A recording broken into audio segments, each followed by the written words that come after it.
Hello guys, bersama saya lagi dalam Alright Noper Channel. Sekarang saya ingin bawakan anda sahabat semua YB Johari Menteri Pertanian kalau saya tidak silap.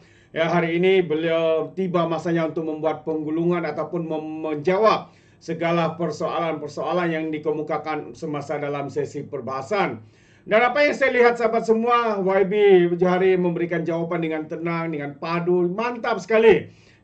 Walaupun ada celahan-celahan daripada ahli-ahli Parlimen PAS yang saya sendiri kurang paham juga persoalan mereka itu menjurus kepada apa sebenarnya. Namun sahabat semua, yang menarik adalah intipati penggulungan di dalam penggulungan daripada YB Johari ini. Saya percaya warga Malaysia, warga Maya, rakyat Malaysia, petani-petani perlu untuk mendengar apa yang dinyatakan oleh YB Johari. Jadi tanpa buang masa, mari kita tonton bersama video ini sahabat-sahabat semua. Kemudian saya nak masuk ke industri getah. Ada juga soalan yang dibangkitkan oleh YB Tenom dan YB Padang Terap. Datuk Yang di-Pertua, YB Tenom dan Padang Terap telah membangkitkan isu pemangkasaan industri getah negara. Untuk memperkasakan industri getah tempatan, kita perlu meningkatkan pengeluaran getah asli. Daripada 1.1 juta hektar keluasan tanaman getah Malaysia, ataupun 93% terdiri daripada pekebun kecil dan 7% estate adalah datang daripada proper estate. I mean, the big skala besar 7%, 93% terdiri daripada pekebun kecil. Pada tahun 2023, Malaysia menghasilkan hanya 348,000 tan metrik getah asli. Pada tahun 2022, kita menghasilkan 377,000 metrik tan. Kita negara mengimport 1.16 juta metrik tan pada tahun 2022 dan mengimport 5.7 bilion pada tahun 2007. Kita mengimport 5.7 juta bilion pada tahun 2023 dan pada 2022 kita mengimport 7.2 bilion getah. Kita juga ambil maklum terdapat 420,000 hektar tanaman getah yang sudah matang tetapi tidak ditoreh, berpunca daripada kekurangan penoreh dan juga harga getah yang rendah. 420,000 metrik tan ini, kalau kita boleh toreh semuanya, kita akan dapat mengurangkan import getah daripada 1 juta 420,000 hektar ya Bu Menteri. 420,000 hektar, kita boleh dapat kurangkan import kita daripada 1 juta turun sebanyak 630,000 metrik tan. Pihak Kementerian sedang meneliti bagaimana kita nak melihat isu ini, ialah kita cuba untuk mengeluarkan satu model baru, iaitu macam mana kita nak buat consolidation supaya kita dapat satukan small holder ni dalam satu entiti yang mempunyai tiap-tiap kawasan kita ada lebih kurang 1,000 hektar. Jadi dengan adanya pengumpulan small holder yang hanya ada 3 hektar dan 4 hektar ni, kita kumpulkan sekali dan akan lebih banyak lagi syarikat-syarikat yang besar-besar ini dia berminat untuk melihat ini dan akhirnya kita dapat menyelesaikan isu tidak ditoreh 420,000 hektar. Syarikat-syarikat besar ni kalau dia ada dapat saiz yang besar, dia juga terlibat dalam midstream dan juga downstream. Dia tidak kira berapa banyak harga di pasaran, tetapi yang diperlukan adalah getah yang dapat dikeluarkan untuk disupply kepada Menteri. Minta tanggapan tu sikit. Baik, saya setuju dengan pandangan Menteri itu, saya rasa bagus. Cuma kalau kita bercakap soal big player dalam industri getah ni macam Sam Dabi, Kuala Lumpur, Kepong dan sebagainya, mereka sekarang telah trim down daripada getah, mereka berubah kepada kelapa sawit. Dan saya baru ni bertemu dengan kawan daripada KLK, bahkan dia punya kilang latex concentrate di Tanjung Malim pun mereka nak tutup. Jadi macam mana mereka nak bantu pekebun kecil? Terima kasih. Terima kasih Yang Berhormat. sebenarnya maksud saya tu big player ni adalah big player yang terlibat secara midstream dan downstream. Sebab mereka ni midstream dan downstream ini mereka import 1 tahun 1 juta metrik tan. Tetapi kalau kita boleh bawa mereka ke upstream, sebab upstream ni banyak dikendalikan 93% oleh smallholders. Jadi kalau kita bawa mereka ini melihat bagaimana dia takbir 93% punya production ini daripada smallholder kita ni. Jadi dia terlibat secara langsung. Jadi regardless of price getah kita ini, dia akan bayar dengan bayaran yang tetap supaya getah itu akan masuk dalam dia punya midstream dan juga downstream. Mereka perlukan getah itu, kalau tidak kilang tak boleh buat operasi. Jadi kita deal dengan orang yang buat midstream, focus only midstream dan downstream. Upstream ni mereka tidak boleh terlibat kerana kita punya negara ni dulu waktu kita menjadi pengeluar getah yang terbesar, kita lebih kepada smallholder driven. Whereas kalau kita tengok kelapa sawit, kita lebih kepada yang berskala besar. 73% daripada 5.7 juta ladang kelapa sawit dikendalikan oleh player yang besar-besar, 73%. Sedangkan getah 93% dikendalikan oleh pekebun kecil. Jadi kalau kita tengok isu ni, pekebun kecil dia kalau tengok harga getah murah, dia tak pergi toreh lah. Dia simpanlah dia punya susu getah kat pokok. Tetapi kelapa sawit lain. Kelapa sawit ni buah masak you kena toreh. Kalau tak toreh dah tak boleh pakai. Sebab tu kalau kita boleh bawa midstream dan upstream ni bersama-sama terlibat mengendalikan upstream ni, jadi dia akan kurangkan import getah yang diambil daripada Vietnam, daripada Thailand, daripada Ivory Coast. Dia boleh gunakan 420,000 hektar ini. Saya punya calculation, kalau dapat 1.5 tan, dia boleh menghasilkan 630,000 metrik tan. Jadi sudah tentu kita akan kurangkan import kita. Okey, Menteri, terima kasih. Tan Sri Speaker. Jadi Temerloh ada mengemukakan permasalahan berkaitan dengan getah yang tak bertoreh. Itu di bawah ASPA, di Rompin, yang agak luas. Jadi kami melihat bahawa isu utamanya adalah tak ada tenaga. Terutamanya bila melebut tidak ada tenaga, ini sudah tentu berkaitan dengan nilai harga getah yang sangat rendah. Jadi apakah usaha-usaha yang dilakukan supaya perkara ini dapat diatasi, terutamanya kita kata melibatkan orang muda untuk sama-sama menjadi penoreh getah yang bertenaga dan mendapat pendapatan yang lumayan. Terima kasih. Terima kasih, Pak. Macam saya sebut tadi, 420,000 hektar ni, penumpuan banyak di Kelantan, Kedah, Pahang.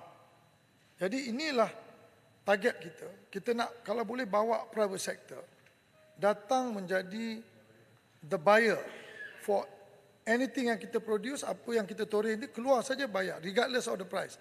Sebab mereka ni mendapat pendapatan tetap. Kita nak suruh mereka dapat pendapatan tetap. Di mana dia menoreh itu sebagai kerja. Dia bukan kira pasal harga. Sebab harga ni dipikir oleh pemain-pemain industri. Sebab kalau tak ada getah ni, pemain industri ni masih mengimport. Jadi kalau harga getah dunia katakan RM5 atau RM7 1 kilo. Di Vietnam dengan di Thailand pun sama juga. Dia isu dia tak menoreh. Dia tak menoreh kerana bila rendah dia tak toreh, bila tinggi baru dia toreh. Jadi kita nak menyelesaikan isu ni sebab bila tak ada getah, mereka akan import. Tapi kalau getah tu consistently ada dalam negara kita, maka kita akan dapat mengurangkan import. Jadi nak jawab pertanyaan yang berhormat tadi ialah kita cuba nak consolidate supaya pemain-pemain industri ini dia akan lebih suka tengok kalau saiz dia besar. Contoh kalau dia pemain midstream, dia mendapat 10,000 hektar, dia akan ambil dia sebagai macam kontrak dengan dia. Ataupun 15,000 hektar, 20,000 hektar. That's yang kita nak cuba usahakan. Tapi isu ni is not easy sebab setiap pekebun kecil ni dia ada tanah dia 3 hektar, 4 hektar. Dia pun takut tanah dia hilang. Tapi this is where kementerian akan cuba koordinate supaya tidak ada berlaku sebarang penipuan. Dia cuma nak getah saja. Right. Kemudian Menteri, saya sedikit Menteri, satu. Saya kalau kita lihat tadi masalah kurang tenaga. adakah insentif-insentif yang disediakan oleh kementerian untuk menarik terutamanya golongan muda ni, satu tak ada kerja, kemudian mereka kadang-kadang terpaksa mengambil upah daripada bukan kebun dia kena ambil upah. Mungkin itu juga kena ambil perhatian sebab mereka minat sebab tak ada kerja lain. Tapi di sebalik itu upah yang dapat tu bagi dua. Kan dia dapat harga getah jual kena bagi dua dengan tuan. Satu, yang kedua, saya melihat betapa pentingnya diberikan insentif contohnya tapak rumah untuk mereka fokus kepada kebun yang diusahakan. Okey, terima kasih. Muhammad, saya setuju. Cuma kalau kita dapat buat macam ladang-ladang kelapa sawit yang dikendalikan oleh syarikat-syarikat besar ni, selalunya dia akan sediakan rumah yang elok, tempat tinggal yang selesa. Tapi kalau kita ada 3 hektar saja, dia susah nak buat. Sebab tu saya cakap kalau kita boleh consolidate pekebun-pekebun kecil ni yang memang dah tak toreh dah, dia langsung tak dapat apa. Jadi kalau kita boleh bawa pemain-pemain ni datang jumpa mereka ni, satukan mereka, jadi dia akan dapat juga hasilnya. Kalau dia tidak ada orang nak menoreh, syarikat-syarikat ini akan bawa penoreh-penoreh dan digaji penoreh ini macam mana kita gajikan pekebun-pekebun kelapa sawit ini, maka mereka akan dapat hasil keluar daripadanya, dan daripada situ baru boleh kita kurangkan kita punya import. Dan ini kita akan galakkan kepada anak-anak muda. Kalau yang tak suka dapat kais pagi makan pagi, kais petang makan petang, kita boleh bawa dia sebagai pekerja tetap dalam ladang getah yang sentiasa hari-hari boleh turun. Melainkan kalau hujan je lah. Okey. So saya nak masuk Yang Mohd Menteri sikit. Daripada penjelasan Yang Mohd Menteri tadi, saya tertarik. Jelas isu besar dalam kedua-dua ini adalah berkaitan dengan tenaga buruh untuk harvest, sama ada getah ataupun sawit. Dan kita belajar daripada COVID seperti mana yang Mohd Menteri sebut bahawa kita bergantung kepada pekerja-pekerja asing. Apakah kementerian ada data untuk lihat setakat mana penggunaan mekanisasi selepas COVID, ataupun dia sama je sebelum COVID dengan selepas COVID semua orang guna kaedah yang sama? Dan apakah pendekatan kerajaan ke arah ini bagi memastikan supaya perkara kita sebut tentang tenaga kerja tadi kita dapat atasi dengan teknologi? Terima kasih Menteri. Tanggapan sikit Menteri. Menteri. Baik, sebenarnya kalau daripada perkiraan kita 420,000 hektar getah yang tak betul ini, biasa kalau kelapa sawit ni ratio harvester dia 1:15. Kalau dengan mechanization dia akan bagi 1:25-30. Tapi untuk getah ni pun dia macam penuai sawit sebab dia skill worker. Dia tak boleh lukakan pokok dan sebagainya. Dan kalau mengikut perhitungan saya 1/4 hektar, mana negara memerlukan lebih kurang 105,000 skill workers yang terpaksa buat kerja tapping lah. Cuma saya nak tahu apakah teknologi yang dulu pernah dikeluarkan oleh LGM, RI dulu, dia tapping knife dan sebagainya. Bagaimana benda ni sebenarnya boleh kita implementasikan sekarang, sebab lagi komersial saya tidak lihat benda ni dikomersialkan. Terima kasih. Saya answer dulu, Wabi Putrajaya. Dia, kalau kita tengok ladang kelapa sawit kita sekarang, dia punya standard measurement of workers ni, every 8 hektar satu pekerja. Kalau kita ada 1,000 hektar, kita ada 125 pekerja. Daripada 125 pekerja ni, 50% harvester. Yang lagi 50% tu general workers. Jadi mechanization sebenarnya dah tolong kita banyak buat perkara-perkara yang tidak menyebabkan harvesting. Yang bawah ni kerja-kerja kutip-kutip ni semua banyak mechanization has been done. Sebab tu sebahagian daripada ladang dia tidak pakai lagi 8/1. 8 hektar satu. Sekarang some of the ladang 12/1. Ada yang ladang bagus lagi 10, 12, 13 ada satu. Sebab mechanization dah tolong mengurangkan foreign workers ni. Tetapi harvester ni dia masih tak boleh lagi. Macam-macam cara dia orang cuba buat mechanization, buat robot nak naik. By the time naik cuba ambil lebih masa, ambil 20 minit. Kalau buat skillnya harvester dia dah sampai 10, 15 pokok. Jadi yang ini kita masih melihat. Jadi untuk menjawab soalan yang Muhammad Putrajaya, sekiranya datang balik lagi kita ada pandemik, orang tu balik dah siapa nak harvest? This why kita kena plan sekarang ni, iaitu bagaimana kita nak galakkan tenaga-tenaga muda kita yang masuk dalam TVET ni. Kita kena bagi dia take pride sikit bahawa harvester ni is a specialized job. That part. Jadi kita tak boleh panggil dia pekerja ladang. Kita kena cakap dia specialized harvester. Tapi dia buat kerja tu 3. tengok buah yang masak, petik, buang font, buang dia punya tandan, potong dia punya jatuh dan the rest pekerja boleh buat. Yang itu mechanization will come to play. Saya nak jawab soal pasal getah.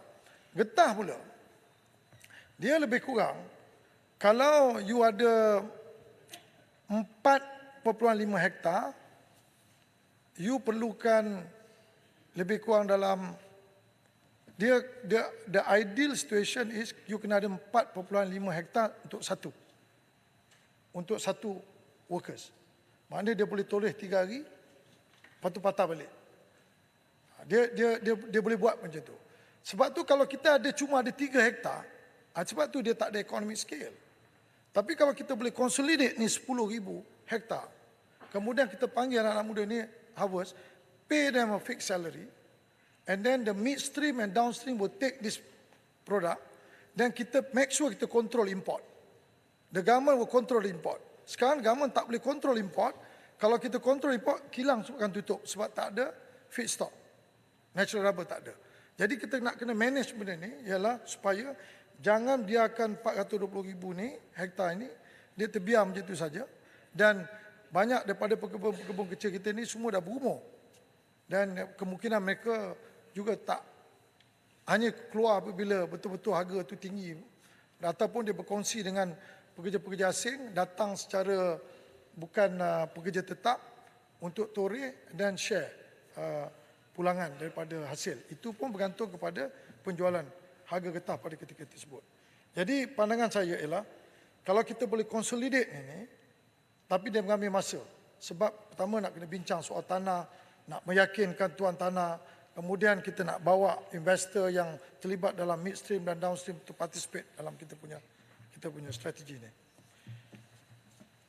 Okey, saya juga nak menyentuh Yang Berhormat Tangga Batu ada sebut pasal gas stimulant. Ya. Untuk pengetahuan Yang Berhormat, gas stimulant ni dalam meningkatkan hasil getah ni still, bagi saya still questionable lah. Kita tak boleh ambil ni secara mudah kerana kita perlu melakukan banyak kajian. Jadi kalau setakat proof of concept saja, 1-2 boleh lah.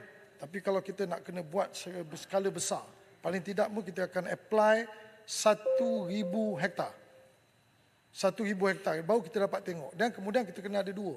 Satu yang muda kalau terpakai stimulan, yang pokok yang tua pakai stimulan. Apa beza dia? This one take a long process. Kalau kita terus pergi apply ni, kita tak tahu apa kesan dia. Masa panjang kita nak tengok. Kalau kita pakai pada pokok yang muda, end up mungkin 5-6 tahun saja pokok tu boleh tahan. Kalau kita pakai pokok yang tua, betul ke pokok yang tua tu boleh menghasilkan susu getah yang lebih bagus atau lebih baik? Itu semua banyak nak kena buat ni. Sebab tu saya tak bagi komitmen, atau Kementerian LGN tak bagi komitmen dari segi teknologi gas stimulan ini. Dan akhir sekali, itu saya dah jawab tadi. Satu lagi boleh? Tuan Menteri. Boleh. Kita menyatakan tentang permasalahan tadi. Ada tak kerajaan atau kementerian bercadang untuk memberikan subsidi harga yang lebih baik, RM5 1 kilo? Macam mana kita lihat respon daripada penori-penori getah ni? Terima kasih. Tangga batu sikit, Menteri. Saya timbulkan soal gas stimulan ni sebab dalam pembentangan bajet oleh Yang Amat Berhormat Tambun, dia ada menyebut, dia kata bahawa kita punya teknologi baru tentang gas stimulan. Tapi pengalaman saya lama dalam industri getah dan sawit, saya pernah guna ni hampir 15 tahun dulu lah. Kemudian kita stop. Jadi sebab tu mungkin ada teknologi baru mungkin yang disebut oleh Yang Amat Berhormat Tambun, tu yang saya tanya tu. Terima kasih. Tapi memang ada orang datang buat cadangan kepada LGM. Dan kita sedang tengok. Tapi sekarang ni kita punya test tu kepada pokok-pokok muda. Jadi pokok muda je sapu stimulan tu nampak keluar lah. Tapi mungkin dia keluar tu kerana dia pokok muda. Kalau yang tua ni tak tahu lagi. So I think kita nak tengok dari skala besar. Kalau sikit, kalau pengalaman saya dulu, kita selalu kan gunakan Etapon dalam untuk panel B, panel C dan panel D lah, mana renewable bulbs lah. Tapi mungkin itu saya tanya, mungkin ada teknologi baru kita boleh gunakan untuk pokok muda sehingga kita punya Yang Amat Berhormat Tambun bagi tahu dalam pembentangan bajet bahawa kita ada satu teknologi baru, gas stimulan. Terima kasih. So Yang Berhormat Tambun sebut tu sebab kita ada buat allocation 10 million untuk buat benda ni. Tapi kita taklah spend pasal kita nak tengok, make sure kalau dengar cakap supplier ni, kalau boleh besok dia nak suruh kita order. Jadi kita pastikan bahawa, kita nak pastikan bahawa stimulan ni betul-betul efektif dan kita puas hati dan baru kita boleh apply. Yang pasal insentif getah ni, memang kita ada insentif getah. Sebab sekarang ni kita price RM3. Anything below the RM3, kalau kata harga RM2.75, kita akan subsidize 25 sen. Anything more than RM3, kita tak subsidize. Itu dari segi kalau you buat kat plum lah. Tapi kalau you buat latex, apa saja kuantiti you keluar, dia bagi $1. Boleh Tangga Batu tambah sikit demi kebaikan industri rubber kita lah. Baik, saya banyak kali pergi ke Sabah. Sabah, kali ni saya jalan sampai ke Ranau dan sebagainya. Saya dapati bahawa kalau kita lihat statistik di Sabah, ada lebih kurang 190,000 hektar rubber kalau tak salah saya, dan dikawal oleh LGRS. Cuma daripada pemerhatian saya lah, bila saya travel daripada Kota Kinabalu, Ranau dan sebagainya, saya dapati kebanyakan pokok-pokok getah ni, saya kata it's not a clonal material. Dia mungkin seedling lah. Dia kalau boleh kementerian dapat lihat balik supaya seedling ni kita ganti dengan clonal, sebab clonal melalui research dia punya hasil dia lebih bagus dan sebagainya. Jadi supaya kita boleh bantu industri getah di Sabah. Baik, yang kedua, saya melihat di Sabah ada Tabung Haji Plantation. Mereka punya 40,000 hektar yang tanam dengan rubber. Mereka tak boleh buat apa-apa sebab tak ada pekerja dan tak ada industri downstream dekat Sabah yang boleh mendukung untuk mereka operatekan 40,000 hektar ni, sama ada nak mengeluarkan latex dan sebagainya lah. Ini pandangan sajalah. Terima kasih. Terima kasih. Muhammad, kita ambil maklum pandangan tersebut dan kita akan maklumkan kepada LGM untuk melihat benda ini secara serius. Dan akhir sekali, Yang Berhormat Yang Dipertua, saya ingin merakamkan jutaan terima kasih kepada semua pembahas-pembahas dalam membincangkan soal isu komoditi negara ini. Dan sebagai kementerian yang bertanggungjawab terhadap sektor agri komoditi negara, KPK committed dalam melaksanakan reformasi dasar bagi memastikan kemampanan jangka panjang sektor agri komoditi dan mengangkat darjat ekonomi rakyat, terutamanya pekebun kecil yang merupakan nadi penghasilan produk komoditi negara, agar sumber kekayaan negara dapat diimbangi secara saksama. Sekian, terima kasih. Terbaik sahabat-sahabat semua, itu dia satu penggulungan yang padu ya daripada YB Menteri YB Johari ya, berkaitan dengan pertanian, getah, dengan insentif, komisen dan sebagainya. Jadi saya percaya ini adalah bagi memberi harapan dan juga sinar ya kepada pengusaha-pengusaha, petani-petani khususnya. Jadi kita ucapkan tahniah kepada pihak kerajaan kerana sentiasa peka dengan keperluan dan juga perkara-perkara seperti yang dinyatakan tadi. Jadi sahabat semua, sekiranya anda mau berikan sebarang komen, anda boleh berikan di dalam ruangan komen. Tapi ingat, komen dengan cara berhemah. Izinkan saya untuk mengundurkan diri. Dan seperti biasa, peribahasa mengatakan, tapapun kangkap, 2 ton keinginan. Dalam bahasa Melayunya, tepuk dada, tanya selera. Sekian saja daripada Alright Nampak Channel. Kita berjumpa lagi. Bye-bye.